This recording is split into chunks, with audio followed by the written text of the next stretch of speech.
I don't know, I'm not fully versed in it. It's getting a lot of backing out of Silicon Valley.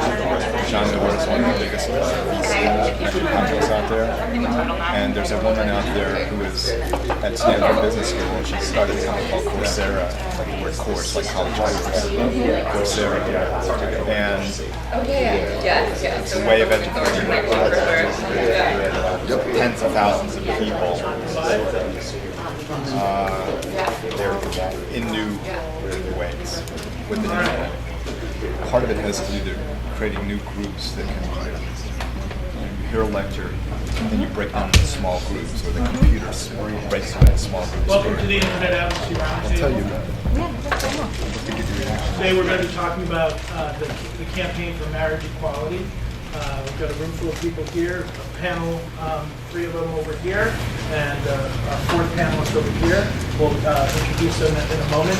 I want to thank our sponsors, Care2 and LCV for Lead Conservation Voters for hosting us here in this conference room, and I'm very excited about that. Turner Strategies, who is a consulting firm that I'm a partner at, and my business partner over there, Suzanne Turner, the co-founder of the Internet Advocacy Roundtable. We also want to thank our sponsor, WeAct Radio, who is providing the live streaming video and provides really affordable live streaming video for progressive causes and events. So if you've got a rally or a demonstration or a march that you're doing, or an event somewhere, and you want to have a live stream inside, outside, it really doesn't matter. They can help you. That's at weactradio.com. Today we're going to be talking about the campaign for marriage equality, and we're going to hone in initially on the Supreme Court case that we just heard not too long ago. And then when the discussion comes along, we can open up and discuss broader issues related to the campaign. Our panelists today are, I'm drawing blank here.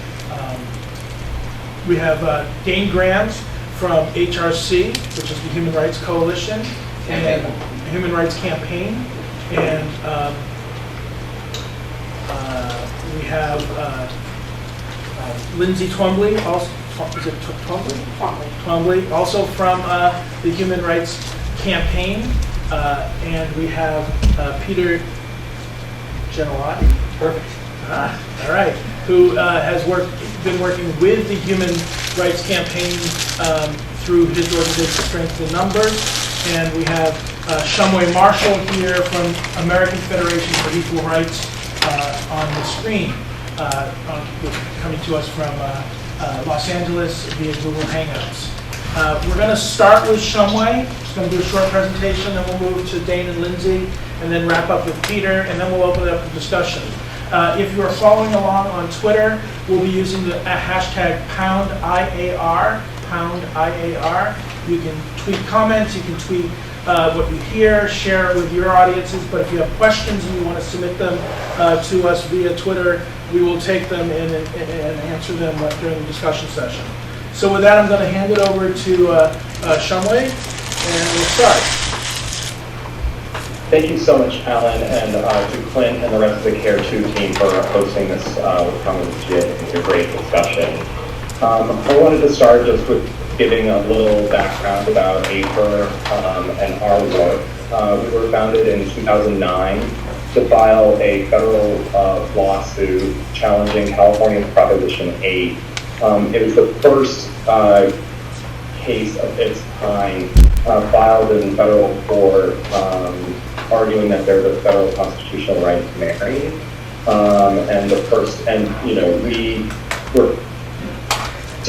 We were founded, the organization was founded to shepherd the case along its became a long and winding path, but also to help leverage that case to help move public opinion and support. We did a lot of fundraising, and also brought together Ted Olson and David Boys to lead our legal team, which really shifted the dialogue of what it means to support marriage equality for gay and lesbian Americans, because here you had two former adversaries who faced each other in the push before a liberal and a conservative coming together along coming together around this issue, and also two of the best attorneys in the country, in my opinion. And along the way, we have really worked to change the dialogue about what it means to support marriage equality, and leveraging the court case in a positive way and the discussion around it in print, media, news stories that happen, interviews on CNN, MSNBC, Tech News, whatnot, and then also online. And recognizing, I think that just shifting into kind of a little bit more of our work online, the role of social media is, I think, particularly attuned to this issue in particular. If you think about it, well, so 85% of Americans under the age of 35 support marriage equality now, according to the most recent poll. And so, you know, and also if you think about it too, like a like equal to love, equals love in a certain sense. So Facebook and Twitter and other social media outlets are just naturally geared, it makes our job a little bit easier. So when we're going into the Supreme Court, basically all our work was basically to set up, like, how are we going to, all eyes are going to be on this moment. What are we going to do? Like, make sure that the dialogue is set and it kind of framed in a really kind of positive way, and one that benefits and that's going to steer the conversation forward, to build public support moving forward. So throughout our entire existence, basically, it's all like, how are we going to, we know we might likely be going to the Supreme Court. What are we going to do to, like, make it, you know, as amazing as possible? And so we built, you know, a fairly aggressive online campaign over the course of 2 or 3 years, building relationships with like-minded organizations. We grew our Facebook, you know, audience to 126,000. We also created a really robust program on YouTube, where we do a weekly video series, Marriage News Watch, where we debrief the news. And so going into the Supreme Court, we had kind of basically four goals. Set expectations, make sure people know kind of what's going on, what the possible outcomes could be the kind of go-to source for news and information about the Supreme Court case, so as to help steer that dialogue. And then when the decision came to break the news accurately, we knew that we weren't necessarily going to be first, but we knew that we just needed to get it right. And then also, when the decision came out, we wanted to make sure that it was seen in a positive light, because in the event, we prepared for like 8 different scenarios, and one of those was going to be California. One of those was going to be, like, you know, marriage in California. One of those was going to be marriage in a few more states, like up to 7 more states, and then the other was going to be 50 states. So by setting expectations, we were able to effectively say, you know, marriage in California is a huge monumental victory. Ned, if you want to take a look at put up the slides. Also just talking about the role of social media too,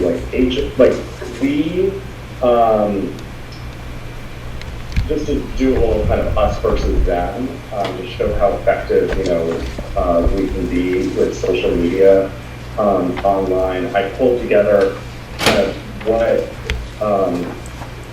kind of the organization kind of reach that we have versus the other side.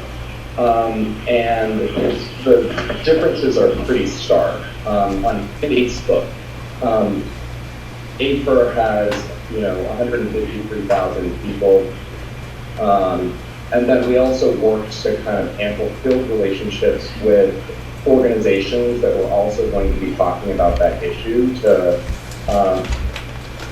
make and help steer them in a really kind of positive light. And so we would send out daily digests of possible tweets, but I'll get into that a little bit later. If you add this should be on the screen now, it's kind of like what we are versus what they are. So these are kind of just a sample of the key organizations that we were working hand in hand with. And then the other side includes the National Organization for Marriage, Traditional Values Coalition, ProtectMarriage.com, which is the official proponents of Proposition 8, had 971 likes on Facebook, so not a really strong campaign. And then next slide on Twitter, you can see that disparity even more. And then when you add in HRC, who's a behemoth online in my mind, next slide, you'll see that disparity is like really, really stark. I also added in focus on the family to the other side to make it not so bad. Just because, although they only had like one post on Facebook after the Supreme Court news broke, it's like, what do you think? Join the conversation. Not anything that really, so they didn't do a whole lot of work around the issue. So just to that just kind of gives a primer, I think, on how the role of social media is really primed to spreading and building public support on the issue of marriage equality. And it's also just like, our work to a certain extent is telling stories about love and making those lives of gay and lesbian couples like a reality, to showing them to other people. And by working with other organizations to help elevate these like positive dialogue, we were really able to like really steer the conversation in a really wonderful way online. So just a few tactics of like, and then I'll shut up, kind of what we did online to prepare for both oral arguments and the eventual decision and resumption of marriages. We really worked hard to build a reputation as being the official sponsor of the Prop 8 case, giving special access to Ted and David as the attorneys. We created a daily digest of key stakeholder groups that went out to over 53 organizations of positive news stories every day with sample messages that they could use, feature, or ignore.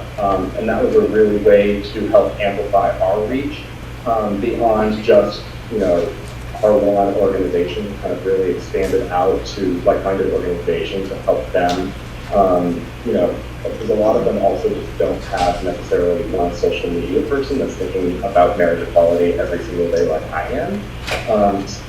Give them some like good content to feature.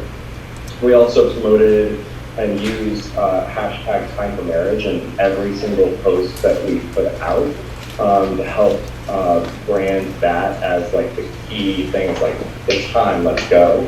And that wound up trending in the US the day of the decision, in addition to Prop 8, SCOTUS, and other things.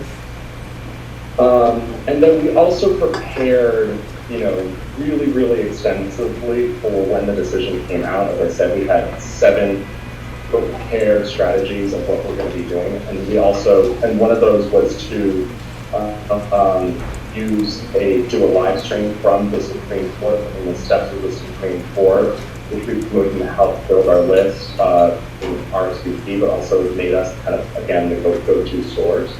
And then as soon as the decision broke, we launched a homepage takeover. Now, if you want to to the next slide, where we really used a really stunning visual, launched a wedding registry where couples who were planning to get married could sign up for to help dedicate part of their, have their guests donate, and then to help build more support for marriage equality, and FAQs, about getting married in California with a great map and everything.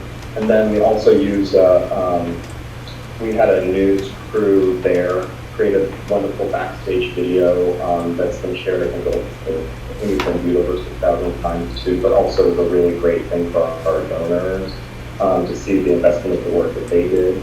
And so, we prepared, we did fire drills, this was our kind of real time to shine and to really demonstrate, how much support there was for marriage equality in the United States. And, in addition with the work that HRC did, I think that no one can deny that this was a really strong victory and that the tide has indeed turned, for marriage equality and was not going back. So that's kind of my little spiel. If there's any questions, or we can turn it over to you. Great. Thank you so much. We'll have plenty of time for discussion questions after we get through the other presentations. So now we're going to hear from Gain and Lindsay from the Human Rights Campaign. And if you get your slideshow up. Sure, I'm Dane Grams from the Human Rights Campaign, and I'm the head of direct response marketing for the organization. And I've been in the LGBT civil rights movement for about 17 years. I spent 11 years at HRC. I went on to become the development director for GLSEN, the Gay Lesbian Straight Education Network. I then spent some time here with my former colleagues at CARE2 before going back to HRC to head up the online marketing, or the direct response marketing department. So we're going to try and hopefully tell a little bit of a story here today about our involvement leading up to the Supreme Court decisions, some of the groundwork that we laid in different states around the country, both in terms of our member mobilization and then in our visibility campaign to help sort of turn the dial on public opinion as well.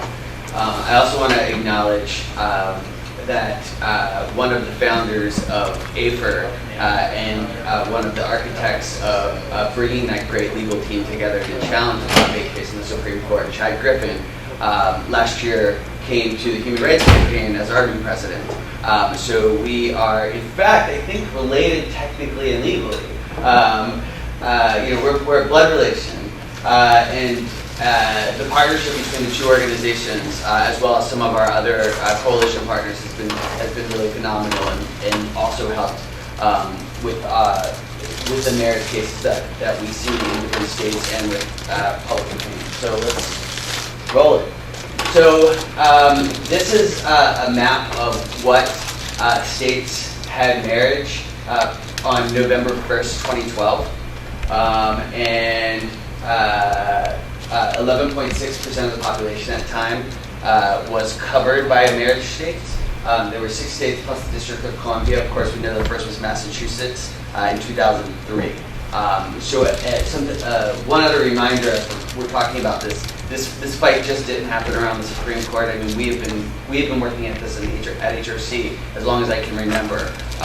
And Massachusetts was the first state to turn in 2003. Next slide. This is what we looked like on Election Day. We added 3 states, 3 successful ballot initiatives. It was one of our largest successes as an organization. We added Maine, Maryland, and Washington State, where Lindsay's from. At that point, we jumped to 15.8% of the population was covered by marriage equality. 9 states and the District of Columbia. I'll add that it was actually 4 successul ballot campaigns in Minnesota. We defended, prevented a constitutional amendment being added to the state constitution defining marriage. In 2013, fairly recently, we had some incredible successful victories that we were happy to be involved in every one of these. In Delaware, Minnesota, and Rhode Island. At that point, 18.1% of the U.S. population, 12 states and D.C. were covered by marriage equality laws. Next. And that takes us up to the anticipation for the Supreme Court decision and how we were going to leverage that and think about the road moving forward. So I will turn it over to Lindsay to continue the story. As I mentioned earlier, I run HRC's social media and online mobilization programs, and I was part of a team that was specifically thinking about how we could engage our digital community across the country in the conversation that was happening in DC around the Supreme Court hearings in March and then the rulings later in June. Working with the coalition, we came up with a really complete and well thought out plan on the different ways we can engage people through our website and our blog and our email list. We had a variety of different ways that we were educating and encouraging people to engage in the conversation. Like I said, we were utilizing, as Sean mentioned, our very big Facebook presence and our Twitter presence to try and spread that news far and wide. And I'm sure everyone's seen it by now. The little red equal sign was really just one part of a very long list of things that we were doing. But this one little part turned into a huge wave of people expressing their support for marriage equality. I just want to jump in and say, you know HRC, you know we're always incredibly strict about the brand, and we rarely ever do anything different.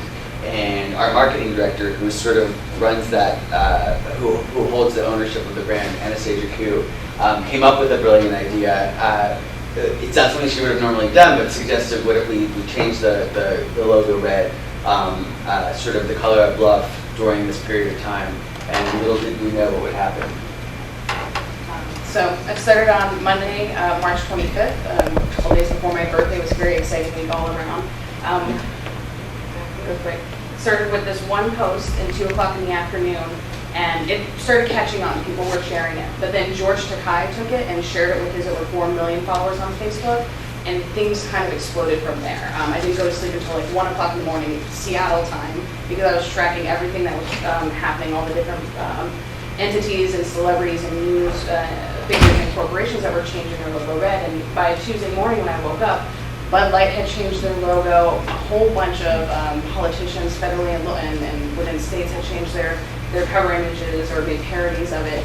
And it was turning into a meme. And I think I posted on my personal Facebook page, like, when the internet bacons your logo and turns it into a meme, you know you're doing your job right.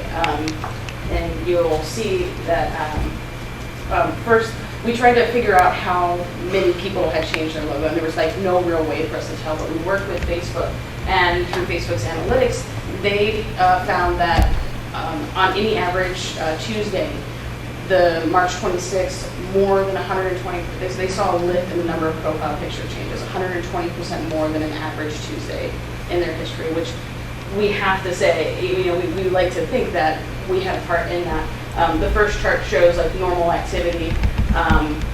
Where the lift occurs is when we started promoting the red logo, and you can see the lift in Facebook's activity around that. So it's a pretty direct correlation.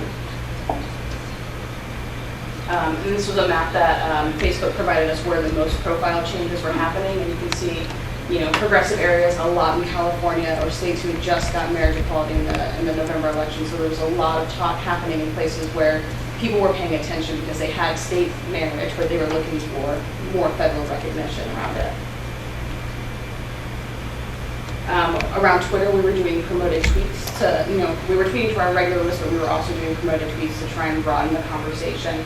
And Twitter informed us that the promoted tweets we were doing were the highest they'd seen in all the promoted tweets and all the organizations they were working with, an engagement rate of almost 20%, over 14,000 retweets, and we were engaging celebrities both with our contacts, but organically, celebrities coming to our page or seeing our tweets and in turn joining the red logo, the red marriage equality logo movement online.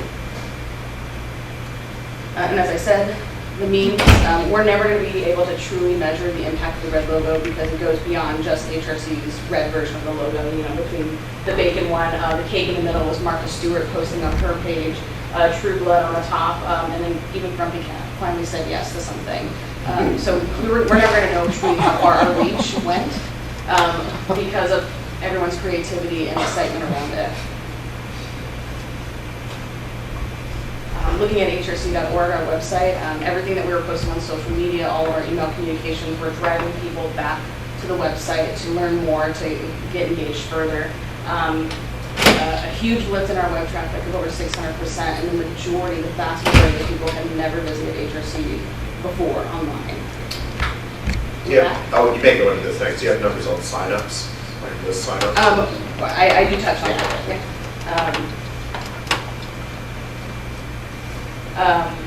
I remember Monday night when I was monitoring everything that was happening online, I found a Newsweek article online that basically said, what is this red equal sign?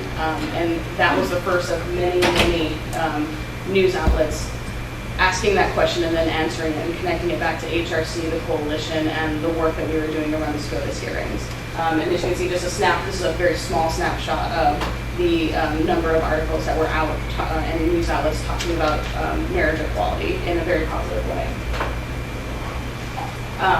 Looking forward to June with the SCOTUS rulings, we knew that there was a timeframe that these rulings were going to come down. We just didn't know when.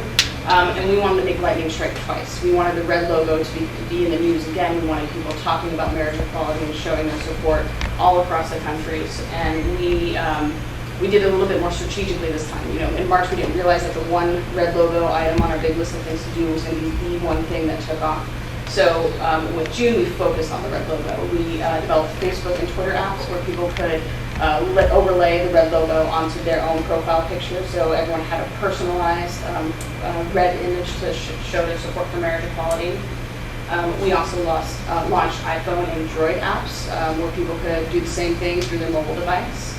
And then we were continuing to drive people to our website. We had a one-stop shop where people could find out the latest news or timeline around the rulings, and then once the rulings came down, everything they needed to know about the rulings and the impact on them and whether or not they lived in a marriage state or not.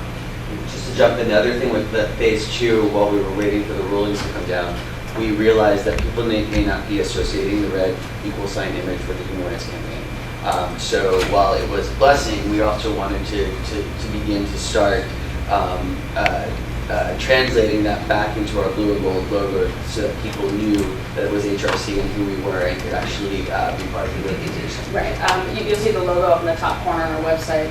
Between the end of March and when the rulings came down in June, that logo would transition from the blue and yellow to the red and pink, and we were doing more of that through all the different places online. So if people could, if they didn't know HRC but they knew that red logo, they could start drawing that connection to us. When was the red logo first posted? I think I March thought it came out 25th. during the, it came out when? March 25th. Oh, okay, so the day before before the the first day of the hearings. Gotcha. Okay. I'm just wondering if the color red was just someone's idea. It seems like a great idea, or was it gone through some kind of specialist in color and Someone's idea. Okay. Yeah, it was literally red is the color of love. Why not we change it red? And it's a tactic that we've used before. Spirit Day happens in October, and it's usually called like Purple Day. You wear purple. So we've changed the logo to purple before to stand in solidarity. So the tactic wasn't new. It was just the right timing. Using the color red, encouraging people to show their love, and it just took off. Now we're going to look at, I'm going to talk about the impact on our members and supporters, and this was a question that was asked, like, how we did on signups. And I'm going to focus on a couple of different areas of where we saw the biggest hit. First was a SCOTUS-related action that we had launched on email the first day of the hearings, so March 26th. It was basically a petition saying if you agree with marriage equality, sign on to our majority opinion and share it with your friends. It was so successful. We had 100,000 people sign it in the first 24 hours. On March 26th, the first day of the hearings, that we decided to relaunch it again immediately before the rulings in June. And we had another 50,000 people sign on to it. So a total of 150,000 people who took action. Over 30,000 of those people were brand new. So that was a huge lift. That was an amazing way for us to engage people and get new folks added onto HRC's member and supporter roles. Just one thing I'll point out, if I do have the animation, the biggest reason how we got those 30,000 new people was just the integration of social media sharing on the actual web page. I can't endorse that enough if you're not doing it within your own organization. 40,000 likes on this one web page and over 2,600 tweets. That's pretty significant. On average, we usually see about 10,000 Facebook likes and maybe 1,000 tweets of the action. The other thing we did was we offered people a free sticker. As Dane said before, we wanted to directly connect that red equal sign back to HRC. And the first day when everyone was changing their red logo and we were seeing the wave of new stores come in, we were so overwhelmed that we wanted to thank people for what they were doing because none of us had expected it, but we also wanted them to draw them back to HRC in that blue and yellow. So we offered them the opportunity to get one of our real logo stickers for free, and all they had to do was just fill out a form. We had over 64,000 people request a sticker in the first day, which is absolutely, really, 64,000. And over half of them were brand new, which absolutely blew us away. How excited people were, not just to get something free, but that they were coming back to HRC.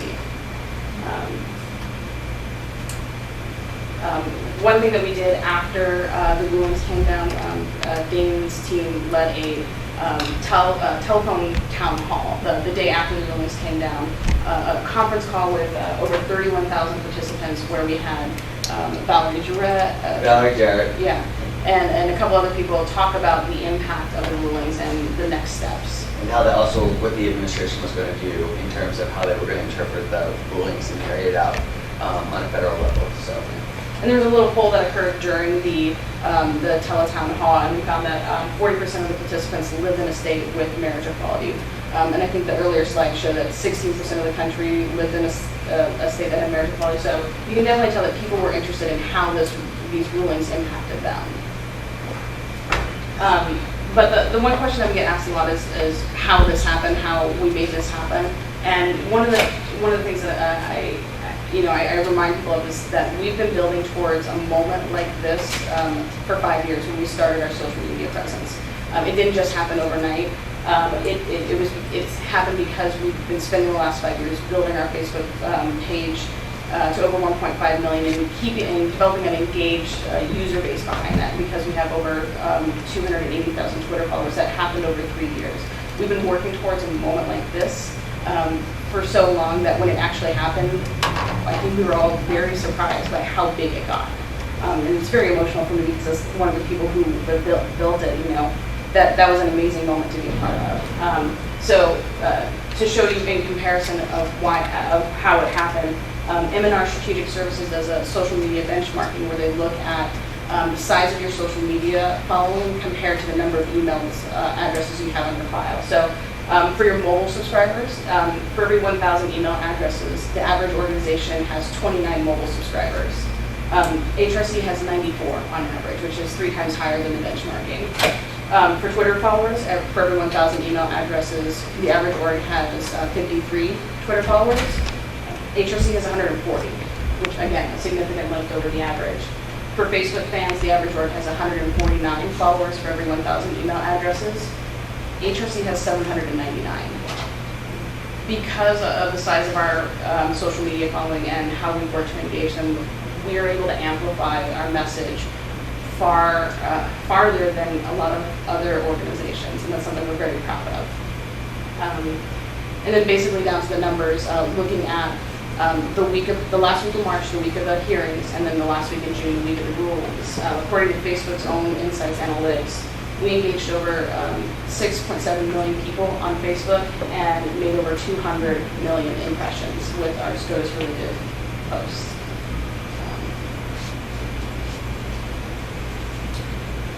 So what happened? The day the Supreme Court ruled, I don't know how many people know this, but it was a huge victory for us and a moment to celebrate, but it also created a very complicated America, really 2 separate Americas, those who lived in marriage equality states and those who don't. And so part of what we're working on now is figuring out what that road ahead looks like and how we're going to begin to move the needle in those non-marriage equality states. But you can see what we're up against. The red states there are all states that actually have constitutional bans in their state for marriage. So we have a lot of work to do. So one of our messages is that this fight is far from over. Huge step forward, but far from over. And so we're working now to figure out what those next steps are, how we're going to engage with the most challenging states in this country, where we have significant opportunities, and we're sort of looking forward to that fight. One of the key elements of our campaign was also to figure out who, you have 1.5 million people on Facebook, but who are they, what do they do, what is their audience like, how do they influence other people? So we started working with my good buddy Peter at Strength in Numbers, who helped us find out who these people are, who on our database is on Facebook, who on our database is on Twitter, how many people are on multiple platforms, what are their audience size, how much do they post, so that we could begin to target those influencers, or I like to call them the first responders, who are going to change their logo red and who are going to ask their friends and colleagues to participate in campaigns. So I'll turn it over to you to talk a little bit about that piece of it. All right, awesome. Thanks, Dave. Let me just pull up a couple of slides here.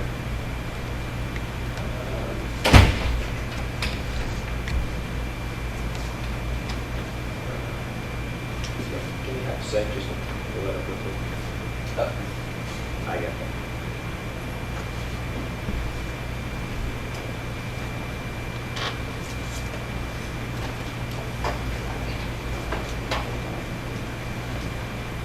All right, so again, my name is Peter Januardi. I run a small firm. We're a digital agency called Strength in Members.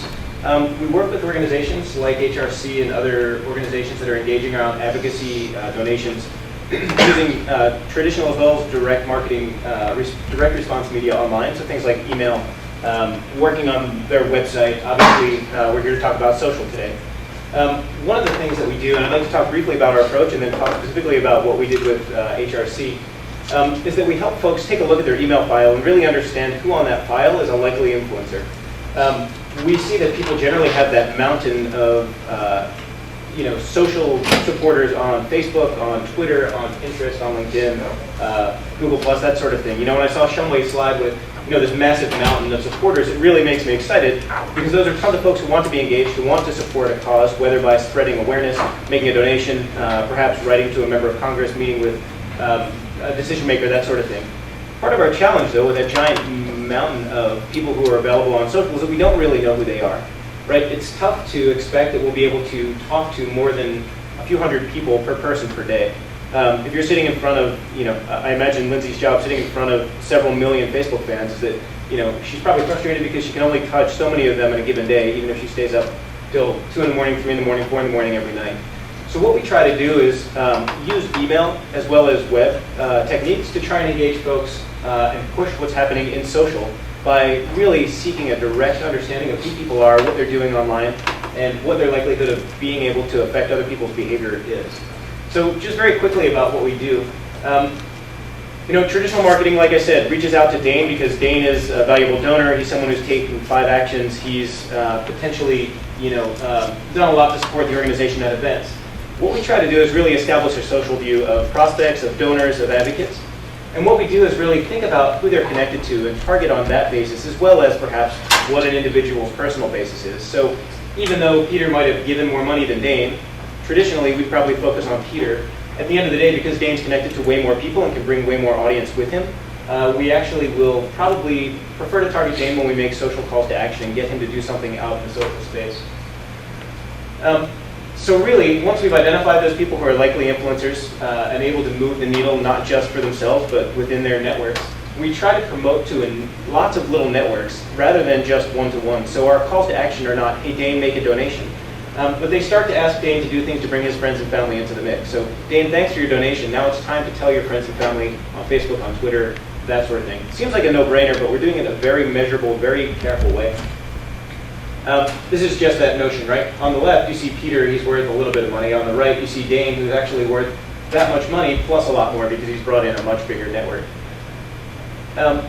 What we end up doing is then putting together calls to action, like I said, that ask people to make donations, write letters to Congress, call their decision makers, but also make contributions by bringing their friends and family into the fold. We do this by looking for people's email addresses on about 100 different networks. We then look at their breadth and depth of their profile.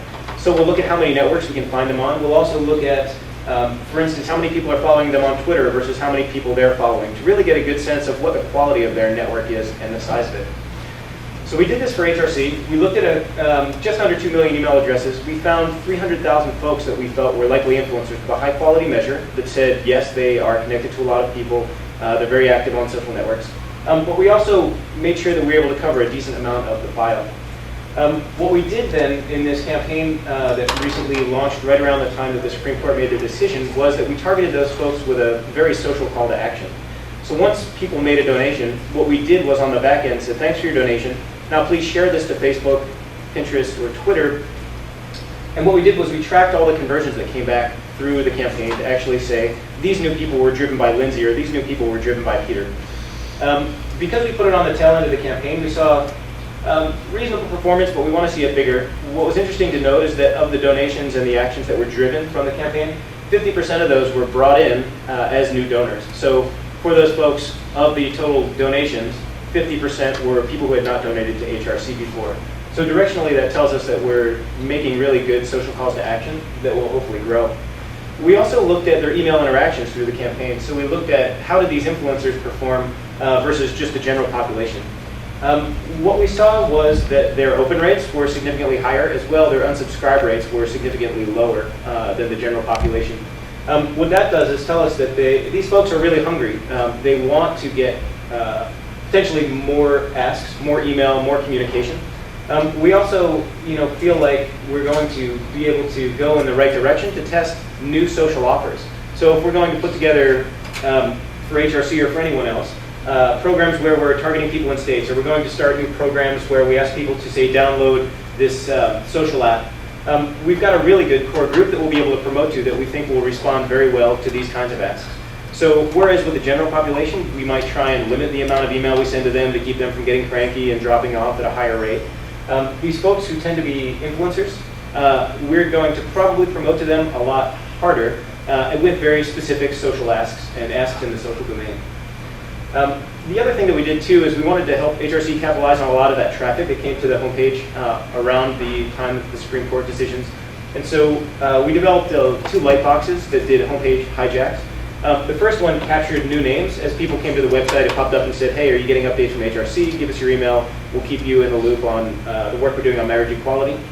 And then right after the decision, we put a light box up that actually captured donations integrated with Convio. So when people came to the site, they were asked to make a donation. They put in the donation amount and it pushed into a Convio form.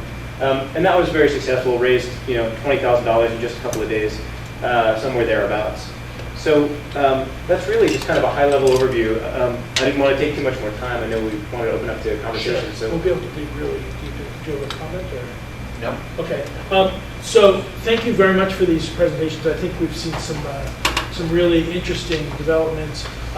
One of the things that struck, leaving aside Peter's analysis just now, which I think is incredibly valuable in terms of the value of activists and social influencers that sometimes can outstrip a typical donor, which I think people lose sight of. One of the things that really struck me is HRC is a big organization with a lot of bureaucracy, like big organizations often have, and very protective of its brand. And the struggle to let the brand logo be modified, I can imagine, was a painful one for some people at the organization. I've seen this at other organizations as well. And 2 things that I saw that I'm seeing here that are just really kind of, I think, best practices that are hard to do. One is to be willing to take some liberties with your logo and your brand in order to adapt them to a high-profile, important campaign. And 2, be agile enough, despite the bureaucracy of an organization, to, when you see that this little element, like the twibbon or the logo of the equal sign taking off way more than anticipated, to refocus a big chunk of the campaign effort on this thing that wasn't anticipated to be so big. And I've been looking at Twitter. I have my tweet deck open, and I've just got a bunch of other columns open in addition to the IAR hashtag column. And I keep seeing people scrolling by in other columns that have nothing to do with what we're talking about, that have nothing to do with the LGBT community or the marriage equality community, and they have variations of the equal sign in red. not the original one, but the variations. So I thought that the agility that you showed on that was just tremendous, and something that organizations really need to kind of take home. That sometimes something that you do in a campaign, which seems a little bold at first and not necessarily a focal point, becomes a major focal point, and you have to run with it. And I really want to commend you on doing that, and the advantage, the outcome is just one of the biggest memes on social media today, and I think it will continue for quite some time. So if you could comment a little bit about how hard was it to get them to change the logo, and how hard was it to get that switch in strategy and tactics? Yeah, when we started talking about how to engage the digital community and people across the country in what was happening in DC with the Supreme Court, it wasn't too hard because it was a tactic that we had used in the past, and it was something we'd seen with moderate success with other campaigns. The decision to modify the logo for the Supreme Court campaign wasn't too hard in the end. What was difficult was balancing the crazy wave of the modifications and how far and wide the logo had gone with the desire to connect that back with HRC. So that's where we had a lot of difficulty. A lot of people wanted to just put the kibosh on the red logo and go back to the blue and yellow. Other people were like, we need to embrace this, it's kind of running away with us, let's do some more to try and draw the connection back to HRC. So, while it wasn't difficult to make it happen, where I felt the most difficulties, and I know others, was how do we make sure that the red logo is not going to run away from HRC. We wanted to make sure people were, when they saw the red logo, they knew that was HRC, they knew that it was the blue and yellow equal sign, and how to come back to us. So if I might make a suggestion for moving forward, the next campaign for other organizations that are doing this, had you designed the red equal sign logo with what looked like a little blue and yellow equal sign as a twibbon in the lower right-hand corner, so that you had the dual logo branding, that might have helped solve that problem up front. Although it sounds like you certainly had developed quite an effective effort to reclaim it. We had that problem before. Some weird Like, I mean, noise from you. the blue and yellow logo is seen oftentimes without association with our name. It's really become a second symbol of the LGBT community. So I kind of, in my mind, personally, I think that the red logo that didn't certainly do us any harm. No. I mean, it did an amazing amount of work. Now it's just sort of, again, like we did the first time when we changed that logo in 1996, we got to, again, associate that with the organization. Yeah.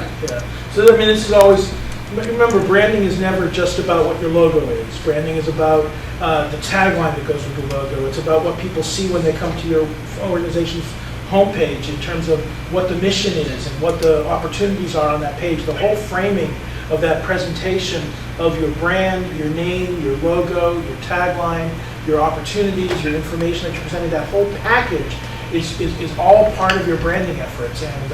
And so you want to make sure that your brand is always associated, your logo is always associated with who you are and what you do and what value you bring to your audience, so that you get the most out of your branding efforts.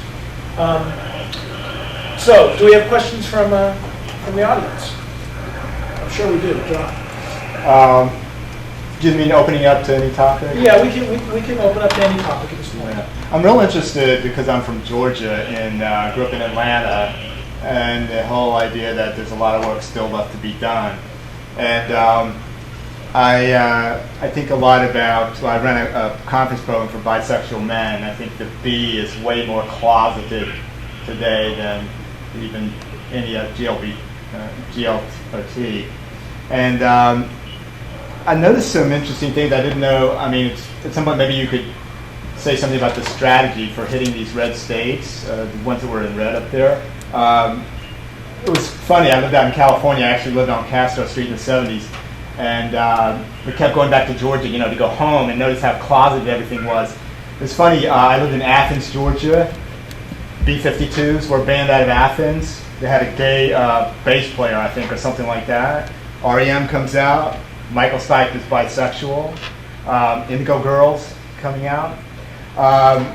So there's this, underground or not so underground LGBT supportive community there. And I'm just wondering, if there's strategies you've actually formulated to use social media, to try to, because they're clearly very good at it.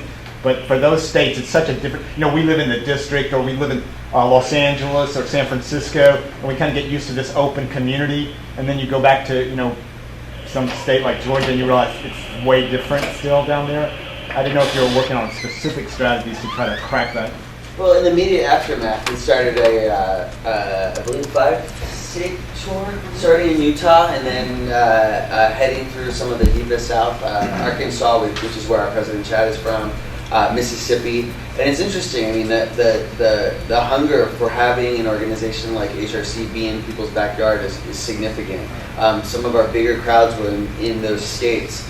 I know Chad was going to a reception in Mississippi, and this flight was like 90 minutes delayed, and there were about 300 people there, and they all stayed at this bar location till like 10:30 or 11, waiting for him to show up and be able to talk to them and find out who they are and what their needs are. And it's a pretty incredible moment. And so what we're doing now is what is next? How do we tap into the people online? Where are HRC members located? What does our footprint look like? What are the other organizations that have already developed great programs on the ground? How do we work with them and help leverage the stuff that they've already done? And so, we're in the coming months, that's what we'll be sort of rolling out. Right now, I think we're just doing our homework and understanding what this new dynamic with this new Two Americas is, and where we need it most. Interesting. A lesson a parallel lesson that was learned in the Arab Spring in Egypt.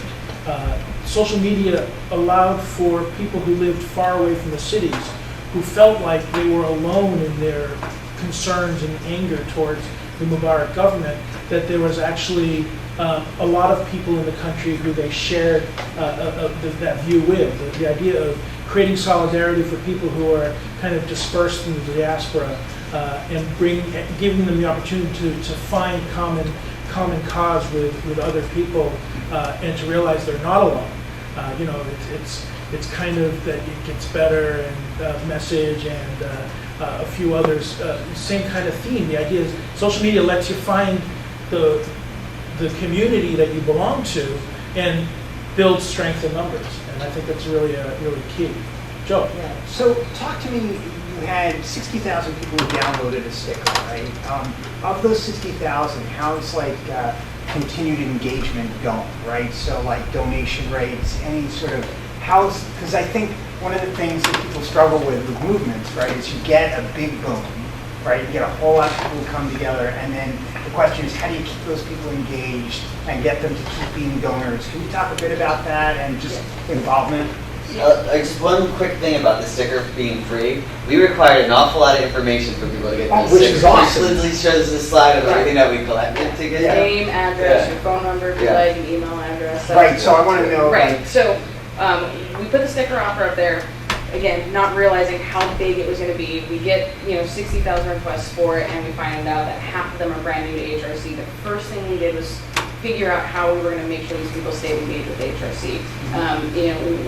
We go to a lot of conferences where we see the impact of disasters on us, like the Red Cross, and you get this big influx of names and the hard time people have keeping these people on the file and continued donors. So we wanted to try and figure out how we keep these people involved. So we came up with a strategy on, once they get their sticker, immediately we sent them a thank you and an action, basically like the welcome email, the welcome action to get them acquainted with HRC and the work that we do.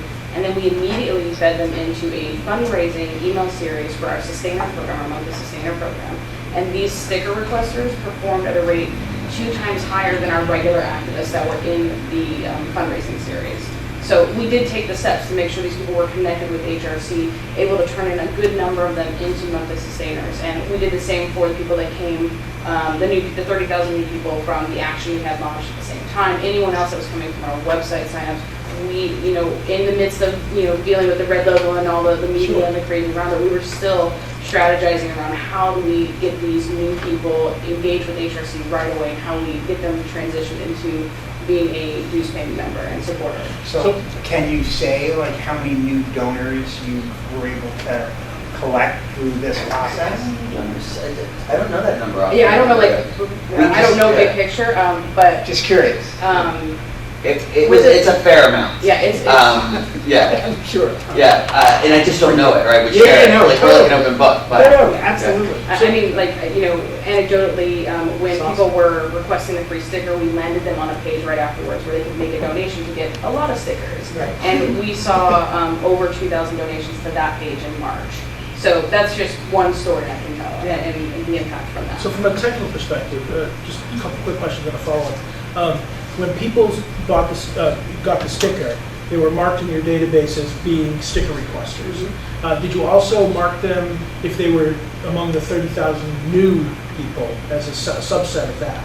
Yeah, I mean, we marked these people in a variety of ways. If they came on, they were added to our list because they requested a sticker or took an action, what channel it came through, and then, So with this, so the point is that with this, by marking people who take action on a particular campaign, by marking people who got asked for the sticker, by separating out the new recruits from the old recruits, by having these categories of people and labels on people in your database, in your CRM, it allows you to go back after the fact and answer quite specifically Joe's question. It lets you go in and say, okay, let me compare the overall action rate of all of the people on my list to the people who asked for a sticker, to the people who were new among those who asked for a sticker. Let me look and see what the donation rates were for all these people. So you can, if you're marking these people in your database as they come in based on these criteria, you're able to go back after the fact, and on every subsequent action campaign or fundraising campaign you do, you can see who your star performers are, how they came to you, what distinguishes them from other people in your list, and that can help you identify, elite activists within your community, elite donors within your community, and carve out special asks for them, carve out special rewards for them, special opportunities for them. I mean, in a way, the whole process is very similar to the way salespeople in the business sector do lead scoring and identify who the most influential, who the most likely customers are going to be, and targeting them with extra special requests or customized messages. It's the same idea, but kind of flipped in reverse. You're getting them to be activists as opposed to being customers, although in some cases it's not necessarily that different. But I think it sounds like. And it sounds like this is at a core of what the services that your organization, your company offers. It is. To identify those people. That's right. We try to identify people based on their degrees of influence, but we try to do that within the context of direct response. So we really try to bring together those universes of activity and consumers who are doing things on social, and those folks that are actionable and targetable based on what they've donated in the past, perhaps what they've bought at a retail location. And then, of course, from our perspective, the piece that we bring to the puzzle is really making sense of their likely influence. So we haven't heard from Shumway. Shumway, you have any comments or things you want to add to where we're going with this conversation so far? I think that, as far as the sticker goes, and, I think it just really does build, it's so important to set your database up from the front end and think really strategically about how you're marketing people and how you're engaging with them after. And, it's also a lot of work too, so if you have those resources, but, for here, we don't really have that opportunity necessarily because we're literally the Department of Maine, and I run all of our social media and online campaigns. So, I think, there is kind of a balance for when you're a much smaller organization versus when you're a much larger organization, like an HRC that has a 2 million, has 2 million email addresses, and highly segment, and we're buying their list. And I think that their HRC is really doing an excellent job as well of communicating other work and connecting marriage equality to the other vast, enormous other work that we have. When I was at Equality California, we kind of saw this really same thing where the organization, the statewide gay rights organization here in California, that was a big player in the puppy campaign and the aftermath of that. And, we had over 30 bills that we had sponsored over, 50 bills dealing with everything from domestic partnership rights to, LGBT youth to like senior citizens, help improve their lives. And it was really difficult for us to take, all of these people who were really interested in Proposition 8 and marriage equality and say, hey, there's these other things that we need to work on. We were like too specific about it. And HRC is really doing an excellent job of like connecting that red logo to that blue logo. And not only just, visually, but, every single time they talk about the work about marriage equality, there's also workplace discrimination, and a host of other, issues dealing with the marriage equality, dealing with LGBT rights that, to help bring people. You're not going to bring everybody along because marriage equality is kind of like really the big topic that a lot of our allies in particular care about. But by getting those people on board, segmenting, targeting, and bringing them along into a funnel, you're helping connect them with like other work that the organization does. And I just want to jump in and say, to your earlier point about a big bureaucratic organization, and to Shumway's point about being a huge organization with a 2 million person list, we're not as bureaucratic as you might think. Right. We are very nimble, and we. When I started, we had 60,000 members in 1997 when I started. And today we have 2 million members and supporters. And so we were one of the small organizations. We were about the same size as all of the other LGBT organizations in this space. And I think we've made really smart and strategic investments over the years. And we haven't been afraid to fail. And I think that's why we've been so successful, is that we take risks and chances.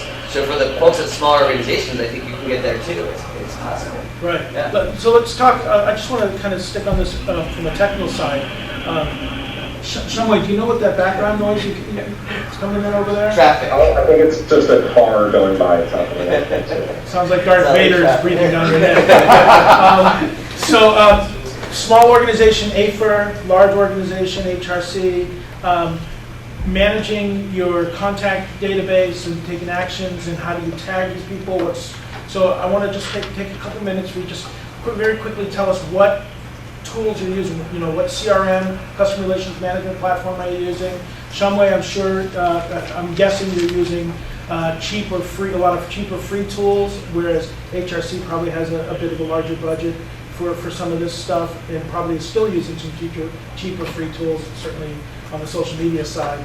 Well, I wouldn't call Peter cheap or free. No, but I mean, a for-profit company may use Radiant 6, which is gobs of money to manage social media, whereas there are a lot of free and very inexpensive tools available on the social media side that a small organization like AFER or a larger organization that has a sort of a red-headed stepsister social media department.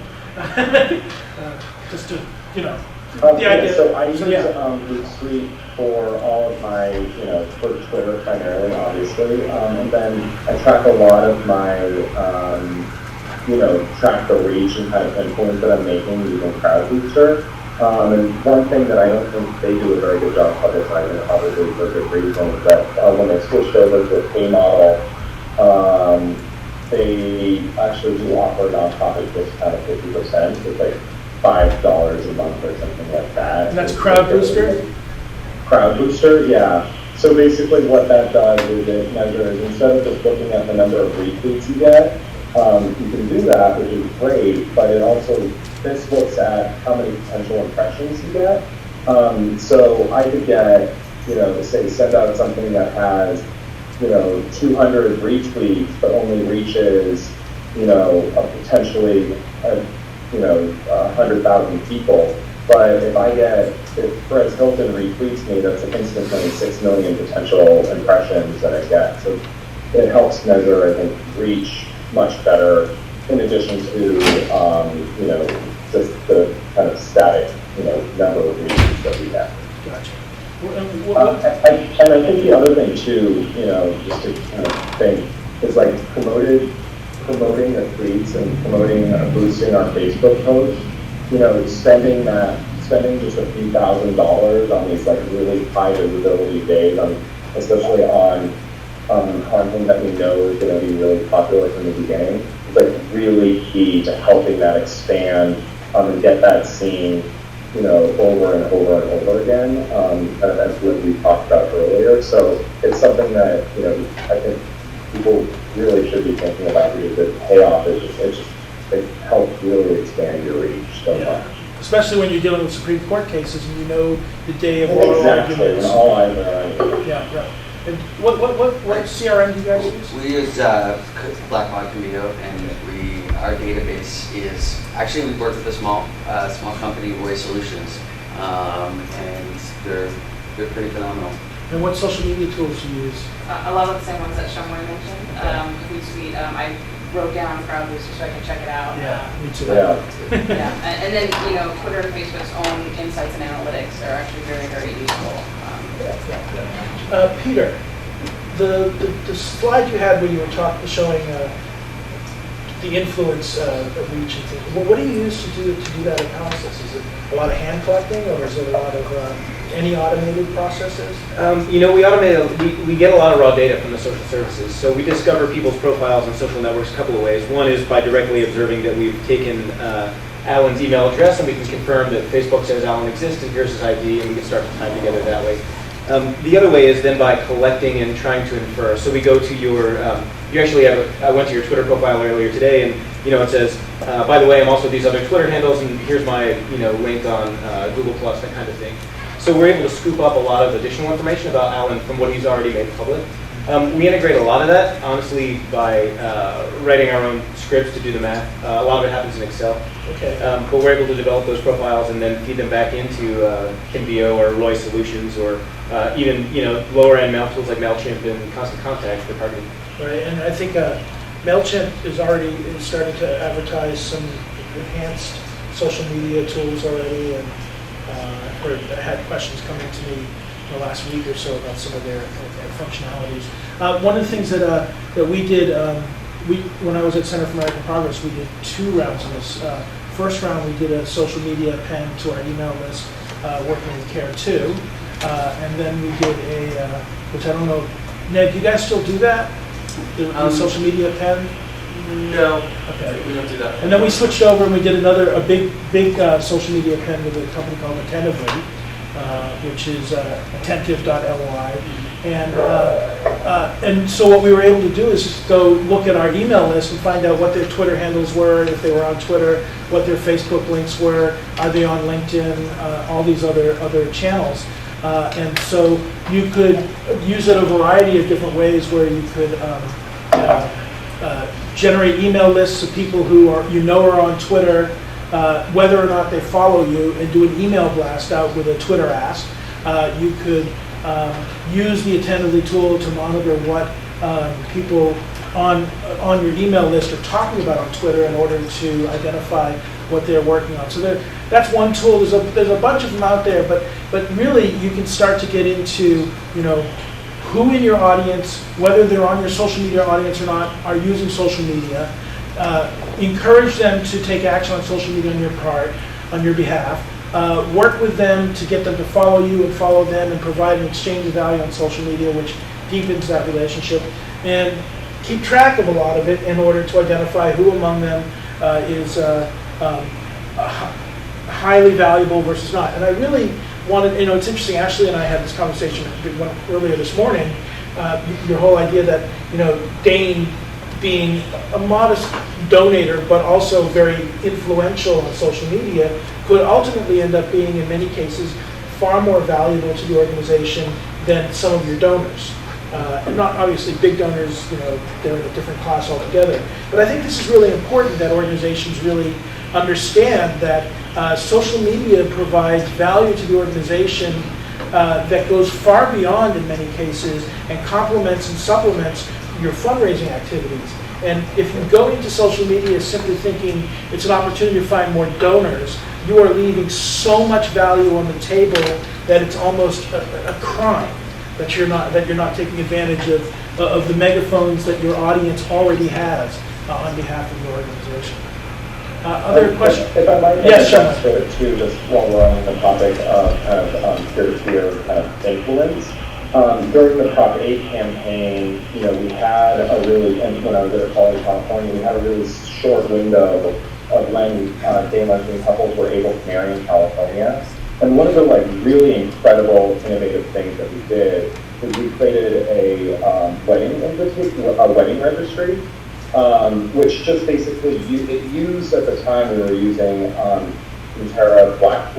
Black Box Gears, Comparathon, which is really designed for events, walks and runs and stuff that sort. And we're like, let's take this peer-to-peer, let's take this thing and then adapt it as a wedding registry. And so we raised over $1 million on this platform of couples who were getting married, registering, and then asking their guests to donate on behalf of their name, so that to the campaign, so that we could preserve marriage in California. While the vote was not successful, the online action was amazing, and it was really incredible because it not only brought in all these new donors, but it also just had a conversation. It had a lot of meaning in these people's lives, and at their really special moment that in a way, the guests to their wedding wouldn't necessarily be engaged at that time. Otherwise, unless we were providing that. And so I think that's something that a lot of organizations can really think about is how are you using a key moment and a key time and your kind of core audience, or a segment of your audience, online to do this kind of peer-to-peer fundraising. And it's something that we've been really tracking at AFER here. We're also actually using Rio now. Tracking couples who want to get married so that we can then feature their stories on our website, demonstrate kind of why love is so important and why marriage is so important to so many people. And then, use that as a kind of key constituency of our audience that we can then leverage further. And I just want to say the other point too, Bill, for us anyway, and AFER's done an amazing job with Shumway there. They weren't even in existence, 6 years ago, to think about the influence they've had in the audience they've built at this point has been great. But for us, we're a 501c4 lobbying organization, so we have reason to be big and reason to sort of grow our membership. We don't need them to just donate money to us. We need them to be influential. I mean, some of the victories in Washington and Maryland in particular, we were on the ground for a very long time organizing those people that came through our social networking platform, that came through our email addresses for actual political activity to get them out and change hearts and minds and to change votes and to help us succeed in those places. So for us, it's not just about having a big file and communicating with them, but also leveraging them for political purposes. I think that's a really important point, is that when you build up your list, when you build up your audience, it's not just to be a passive audience. If you're an advocacy organization, even C4 for sure, certain C3 does advocacy as well. Even a lot of journalism and just think tank kind of organizations these days, they have a perspective that they want to get people to know and to understand. Turning your audience into strategic partners is really the ultimate key. They're not just there to absorb what you send out. They're not just there to do whatever you tell them to do. It's great if they'll take action when you ask them to. It's even better if they'll initiate actions on their own at the local level with their friends without your prompting. Then all of a sudden you're able to move from a mobilized membership to a community to a movement. And ultimately movements are what take over the political process in this country. And the more you envision and treat your audience as strategic partners, the more likely they will transcend up that line. Other questions? Yes, John. I just have a quick question about the last campaign. With that campaign, you use people who are already supporters of your organization to influence their friends who may or may not, have also supported the cause? How do you target or get support from people who aren't directly or really indirectly connected to those influencers? So people you have no direct or indirect Right. connection to, how do you target them? How do we bring new supporters in who aren't Yeah, who aren't socially necessarily, connected to us? yeah, Or- like in places like Georgia, Arkansas, the places that. Oh, I mean, we have a dozen different channels for bringing new people to the organization. We have a fairly sizable direct mail campaign where we can specifically target sort of the people that we're looking for. Are you acquiring email addresses, renting email addresses? We all of the above. Yeah, we're acquiring new email addresses just through the organic stuff that Lindsay does, but also with sort of partner organizations like Care2. Direct mail organizations, we have a fairly substantial telemarketing program, so we're acquiring new people on the phone. We do low dollar events in cities and towns around the country. 2 years ago now, we did a bus tour. So we actually, much like a campaign would do, had an HRC bus, and we went to some of the most challenging places to sort of build base of support. So we went to people where we couldn't find them, which I thought was pretty creative. Do you have an ad campaign? All of the above. Yeah, Online and offline. Yeah. I don't think we have anything currently running, but we do when it's time to try. Yeah. And the ad campaigns are sort of ad hoc expenditures for the most part, campaign specific, but doing online advertising. And we did the roundtable last month on online advertising and the ability to target people based on their preferences on issues, their interest in issues, rather than just what websites they happen to go to. And the really very, very sophisticated return on. We do a lot of retargeting. We're done for the moment now, but we were retargeting people so people would come to our website, and then we would cookie them and follow them around and place very targeted ads in front of them to some moderate success. Shumway, you can jump in on this as well. Did you guys do any list swap kind of efforts with other organizations where you run a campaign together and new people that come in through their channels, new people can come in from your channels, you exchange those emails as part of those? We haven't done that just because we're really, for a variety of reasons, but we did do, we have done kind of extensive fundraising, or extensive advertising on Facebook, Twitter, as well as Google AdWords and Banner. To acquire lists and really to grow our reach, and then also try to leverage, find kind of creative ways on our social media networks to build our house email file. So to kind of get that kind of synergy and translate our Facebook base into an email base, which we could then get some donor dollars out of, and so things like sign up an RSVP for the live stream that we're going to be hosting right after from the steps of the Supreme Court, hear directly from our candidates and also like get breaking news from the official source of from the sponsor of the court case. Try to assert our authority that way, and also so using. So we use both Facebook, Twitter, and Google. And I think that part of the advertising goal for us was also impressions, because people don't really know who APRA is and kind of what we do. We're a really young organization with a really purposefully generic name. We want to make sure that our brand, try to establish the brand and using advertising like that. To do that with one of our goals today.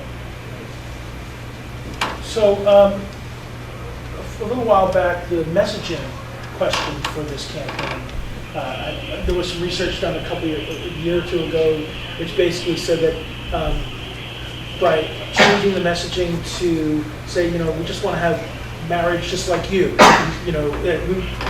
everybody should have the same kind of opportunity to live a happy life with a partner. But that messaging was proved to be much more resonant in the non-gay communities around the country. And I understand that there was a shift in a lot of the messaging from the campaigns. Exactly when did that happen, and was that during this effort or prior to it? I don't know if I can specifically answer that. I mean, it's Can you been a repeat the million. question? I couldn't really hear it. Yeah, so there was some survey research done.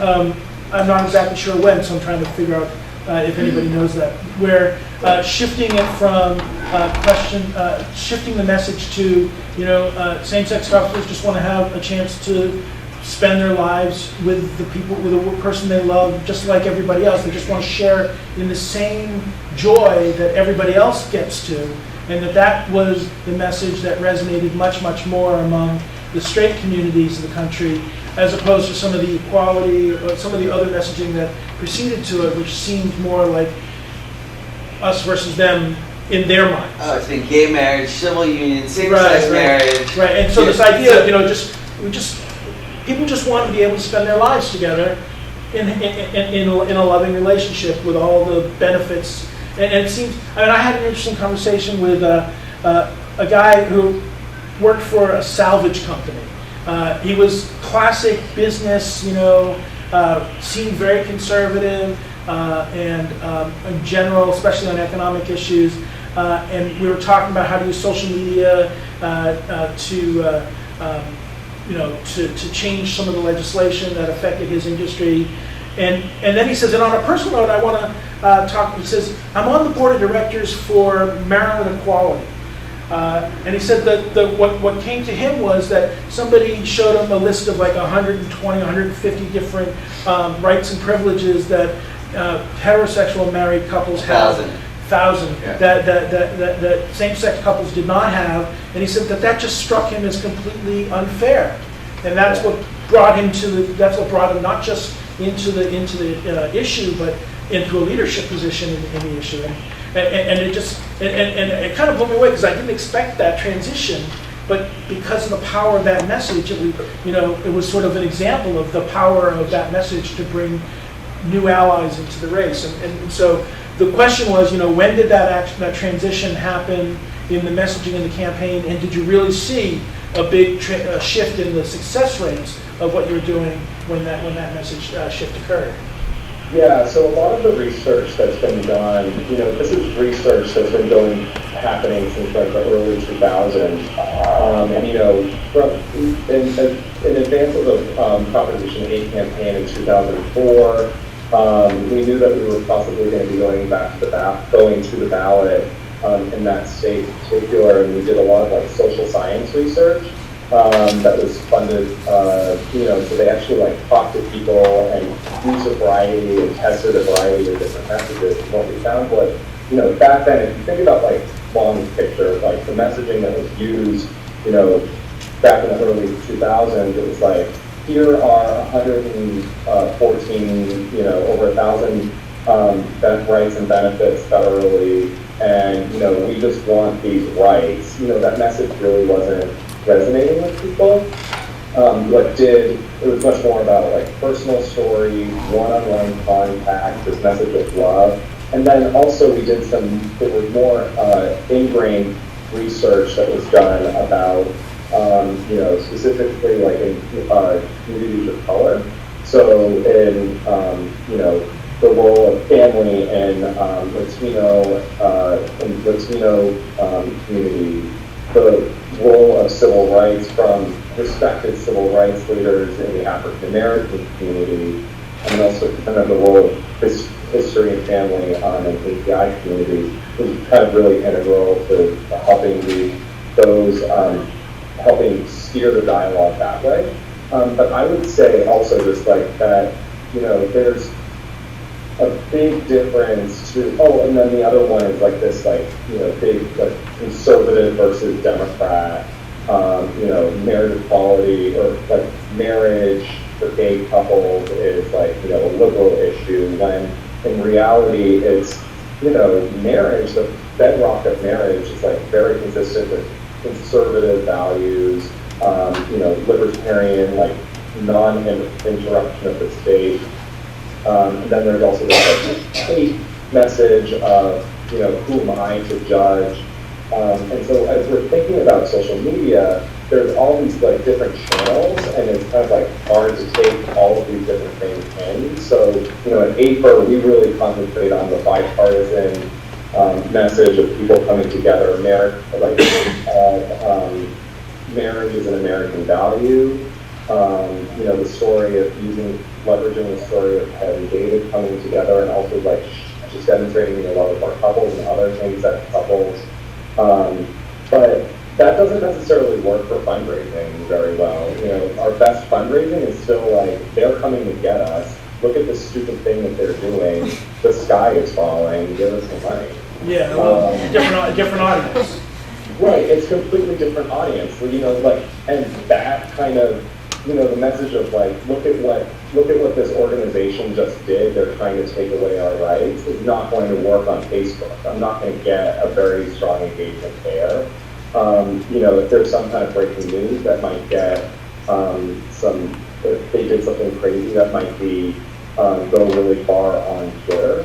But it's not something that would necessarily be well suited for Facebook. So it's like, how do you adjust this? We have a lot of these messages out there that we know that works on different channels. And so it's like, use what works and test it as well. Like, you know, I did, you know, as part of our online fundraising for the end of year campaign, you know, I threw in a couple love stories in there, and, you know, they didn't perform. They did not raise nearly as much money as we're going to the Supreme Court, holy cow. You know, we're going to leave it all out on the line. It's kind of soft messages didn't work. You know, something makes me think that the unexpected success of the red equal sign was the tying together of the love. We just want to have, you know, that loving relationship with the equality and bridge that gap.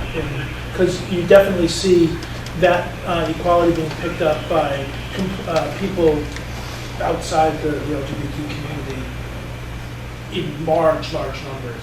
And I don't think you would have seen that if it was just the HRC logo. You know, that's a very subtle way of expressing it, just, you know, red for love. You know. Although it's, for others, I'm sure they probably saw red for anger too. Angry that there's not equality. All things to all people. All right, so we're winding down the last few minutes here. Are there any other questions from here? Yes. As we saw on the slide, there are lots of different groups in the space, and I'm just wondering how you deal with those relationships, alliances in the marriage equality debate, rather than that you're kind of like repetition, or maybe there's something effective, like between the different organizations. Like how you're making sure that your alliance is as effective as it possibly can be. We actually, for the around the Supreme Court, had a coordinated coalition, including APER, including Freedom to Marry, where we Lambda. There's a bunch of organizations that agreed to have the same messaging, and all like sort of work from the same platform, so that we were all speaking together, and I think that was effective. How hard was that to pull together? I mean, you hear these horror stories about the environmental movement not being able to do things. I think like the LGBT story. rights movement, learned its lesson from the defeat of marriage in New York State. I don't know if people are familiar with that campaign. The second time, where we actually did all come together and organize around it and have a really successful outcome, and I think that helped sort of having a series of discrete successes or failures and then successes. Yeah, or seeing that working together sort of can get us further than working separately. You know, sort of coming together with our resources and our expertise, and we all have different things that we sort of do better than the other, and making sure they're all talking. And did you have a committee that had one person from each organization, or was it a rotating person showing up at those meetings? The same people were involved. Were there, and then also just in terms of social media, you know, I work with Michael at Freedom to Marry, somebody from ACLU, I'm glad, and somebody from HRC as well. You know, in advance of the oral arguments, we had weekly conference calls so that we were like kind of setting some strategy and some agreement like ahead of time, and then, you know, Michael and I were doing these daily digests and providing content for the variety of, like providing content graphics that people could use to share. Like, And if they decided to do it, great. It's like not every organization kind of has their own spin and is still trying to, establish their own space. But I think we all recognize the kind of need for, to steer the conversation in one direction.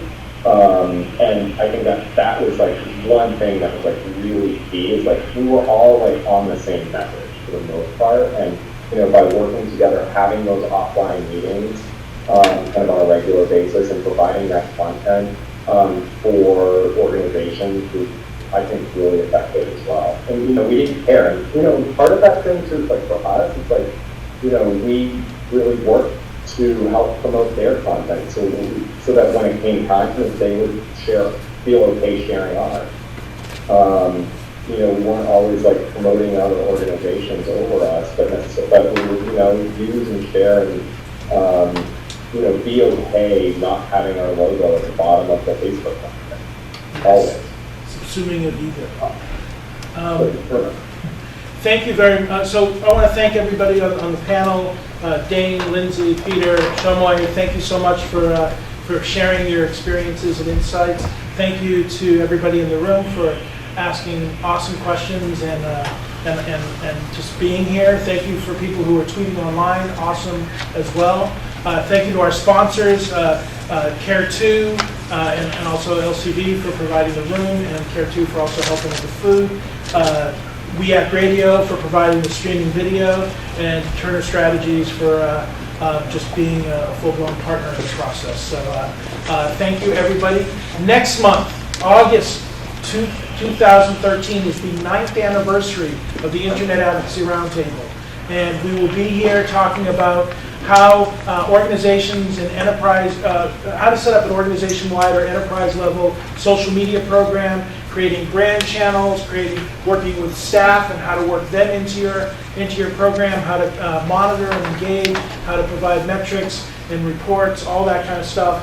A great panel. We have Beth Becker from Indigo Strategies. We have Serenity Hanley from the Social Shack, and Shayna Glickfield from the Beekeeper Group, and me. I get to sit up here with three of the smartest women I've ever worked with, and very happy to have them here because they bring in some really great experiences from both sides of the aisle. And just so you know, the very first Internet Advocacy Roundtable was in August of 2005, and it featured then Vice President of Care2, Andy Stocklin. And Andy is off working for the federal government now and won't be able to attend next week because the federal government doesn't like sending their people to advocacy-related events. But we will think of him, and it's just so fitting that Care2 is continuing to host us here.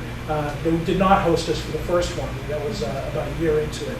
So we're really happy about this relationship we have going on with Care2 and the fact that we get to celebrate our 9th anniversary here in Care2's conference room. So thank you, and we'll see you next week, online and offline at the Internet Advocacy Roundtable.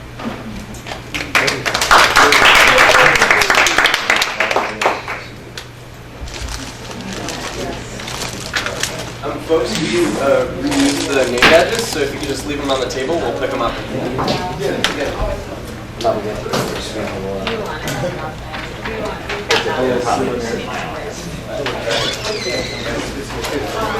Great stuff.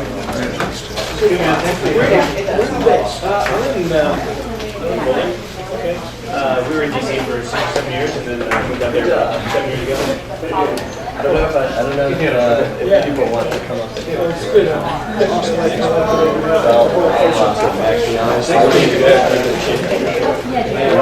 thought the Justin Kirk I got invited by all certain things. All right, Justin Cross. How are you? Oh, yeah, here. I don't think so. Yeah, we have out there that would work.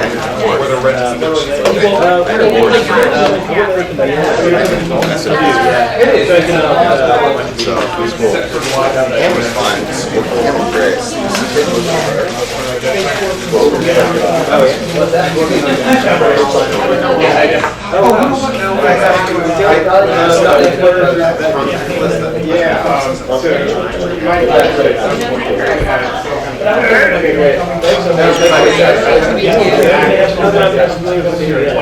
Amazing program.